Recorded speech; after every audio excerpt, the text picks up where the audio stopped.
Yikes.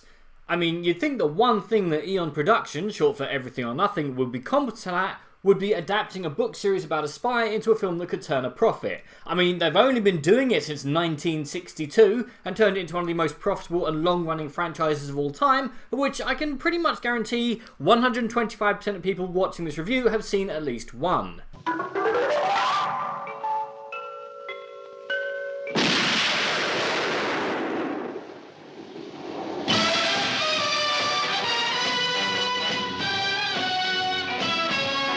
But here we are with the rhythm section, which, at time of recording, is the proud owner of the worst opening weekend ever for a film playing in over 3,000 cinemas. It is estimated that the film will lose the studio 30 to 40 million, which on a budget of a mere 50 million, it's quite the feat.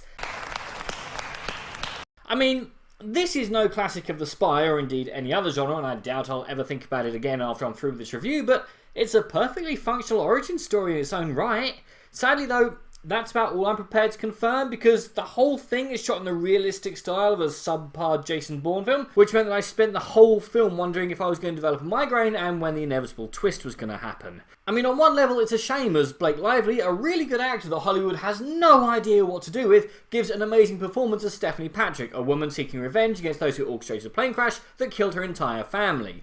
Nice, simple, effective plot around which to build a globe-trotting spy thriller. Unfortunately, that's pretty much where the good news stops. Remove Lively's performance, and this is a really dull film with dull cardboard characters doing dull things in situations that are never allowed to develop, with a camera that always seems about 2 seconds from burrowing up the lead's left nostril. One thing I really did like is that, unlike the protagonists in, say, Atomic Blonde, Red Sparrow and La Femme Nikita, our heroine is someone who basically bungles everything, and yet that makes you root for her more. I mean, it wouldn't have taken much for this almost to become a comedy in the vein of 2015 Spy, but playing it straight was the right call here. It just doesn't get going. I mean, this film's only 109 minutes long, which is just long enough to set itself up, get going, and then motor efficiently to an efficient yet slightly dull conclusion. Moments that could have thrilled didn't. Moments that could have been tense weren't. Then the moments where our characters reflect on the consequences of their action didn't go anywhere near the levels of analysis that they deserved. The film's full of pointless flashbacks that don't add anything to the narrative, slow what little pace there is down, and are so sickly sweet that I half wonder if they've been spliced in from a completely different movie by a mind-numbingly bored editor.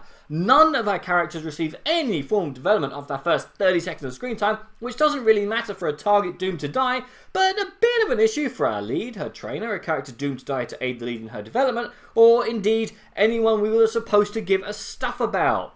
Oh, the rhythm section comes from a thing that Law's character says about how you have to get everything in a rhythm before you can shoot someone, like the rhythm section of an orchestra.